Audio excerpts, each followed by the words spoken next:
Hi, everybody. It's Jay, and I am back in the booth with you for another sneak peek video preview for the very first audiobook release of 2024.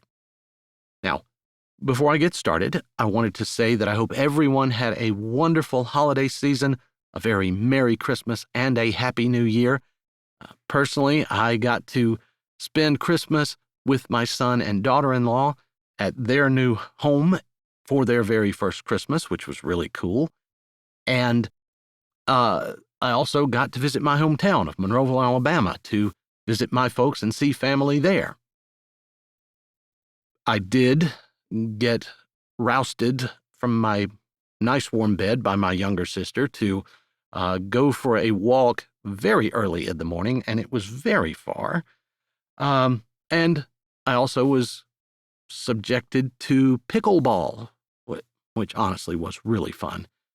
But I am now back home and am ready to get to work on more of Jessie's great audiobooks for 2024. Now, before I talk about this week's new release, I feel like I need to qualify it a little bit. At the end of 2023, we said goodbye to what I think was one of Jessie's best series yet, the Strawberry Sands Beach Collection. And while I certainly wasn't being dishonest, all of those books are written. Before we move up the beach to Raspberry Ridge, when we do come back, there was one story Jessie really wanted to tell. And so she has written a novella that we're going to present in 2 parts here, and this week's new release is part 1 of There I Find Family. There I Find Family is the story of Lana Landry. Lana, as you must know if you've listened to any of these audiobooks, is the matriarch of the Landry family. She's raised all of her children as a single mother and managed to run a farm and a bed and breakfast. It's also the story of Pierce Piancy. Pierce is the son of Joe, the elderly man that Lana has been visiting at the lighthouse up near Raspberry Ridge. And at one point in the Strawberry Sands series, Lana, kind of out of character for her, challenged Pierce to do something more with his life. Well, little did she know, Pierce was going to absolutely take her up on that, and he becomes a foster parent to 3 young children, which we also learn about at the end of There I Find Happiness.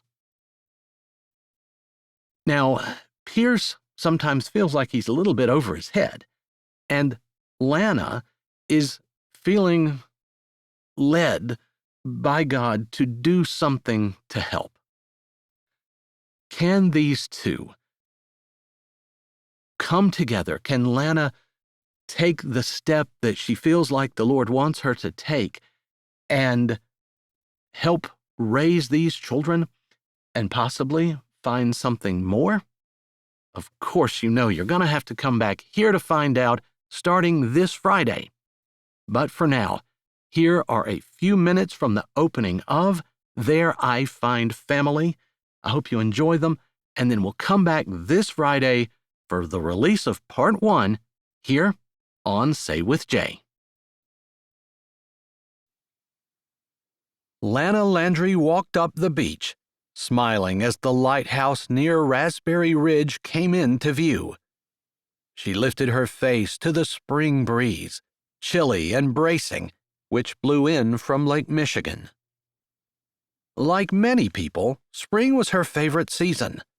The long, harsh winter was over, and long, warm summer days filled with sand, swimming, and fun lay ahead. Only this year, things could be different. Her heart twisted a little.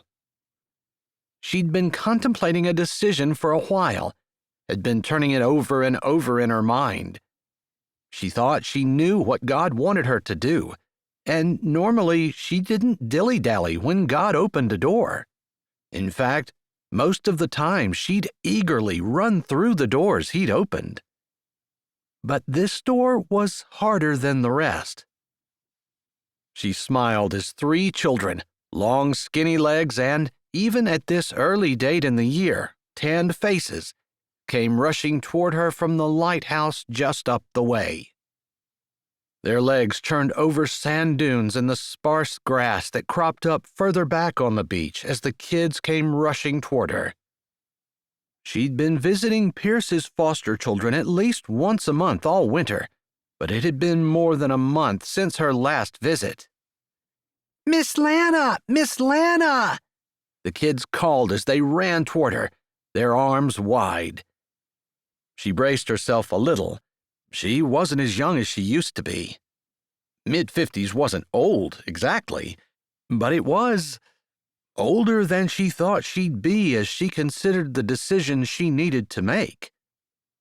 As the kids reached her, she caught a glimpse of Pierce coming out, walking more slowly beside his father, Joe.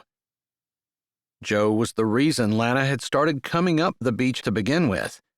He had been living by himself at the lighthouse, and, like a good neighbor, she had been concerned about him and had checked in on him occasionally. It was the chocolate-covered espresso beans that had first alerted her to the fact that Joe had a son. Joe had offered her the beans, saying that his son, who owned and operated several businesses in Chicago, had sent them to him and he didn't care for them. Lana had become addicted after the first bite. From then on, when Pierce sent chocolate-covered espresso beans, Joe had made sure that Lana had gotten them. "Mr. Pierce said we could swim today if you came," Callie said happily as she wrapped her arms around Lana's waist. At 10, Callie was the oldest of the 3 foster children. "I sure hope he doesn't think I'm going to get in that freezing cold water. You do know that it's a lot warmer outside than it is in the water." "We know. It doesn't matter. We want to swim." Florence, who was 8 years old, wrapped her arms around Lana's waist and squeezed tight. "I haven't forgotten how," August said. He was the only boy and the youngest at 6. He was also the least afraid of anything, and quite a handful. Pierce had earned more than a few gray hairs since August had come into his life. The thought made Lana smile. Pierce had been stayed, and maybe even stuck in a rut. The children had loosened him up some. Still, 3 children was a lot for a man who was nearing his 60th year of life. Lana had been thinking for a while that the Lord wanted her to offer to help him, maybe hire on as a nanny, but that would mean leaving Strawberry Sands and the town she loved. Every one of her children lived there. It wasn't like Raspberry Ridge was so far away, but it felt like it sometimes.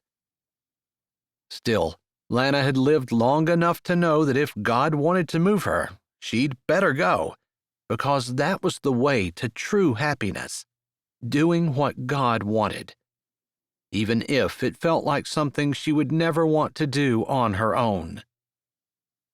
"Can we wade in the water?" Callie asked, peeking hopefully up at Lana. "You need to ask Mr. Pierce," she said, smiling a little at the idea that she would be able to give them permission. The children had treated her almost like a mom since the first time she met them. It was kind of funny, and made Lana feel even more like what God wanted her to do was exactly what she was supposed to. Not that the children were perfect, but they were so sweet and innocent, and they just wanted a family to love them. Of course, one could figure that they wanted their own family, not a patched-together one. But sometimes what a person wanted wasn't what they got.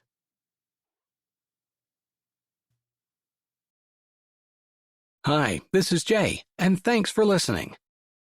If you're ready for another great audiobook, here's one we think you might like. Or check out the playlist with all our latest releases. Don't forget to subscribe to Say with Jay, give this video a thumbs up, and tell us what you liked in the comments.